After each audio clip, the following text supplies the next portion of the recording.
Nisongadina tao anatin'ny ministra ny fiarovam-pirenena malagasy Andriamatoa Joakim Sisano izay iraky ny SADC mandalo eto Madagasikara ny resaka manodidina ny fanajana ny zon'olombelona isan'ny noresahan'ny rotonta tao anatin'izany ihany koa ny tokony anajana ny lalàna misy eto amin'ny firenena.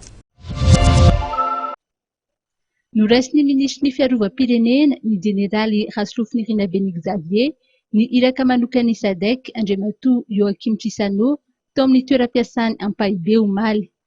Niopana tamin'ny fanohizana ny fanaraha-maso ny toedrarah misy eto Madagasikara ny fionan'ny rotonta.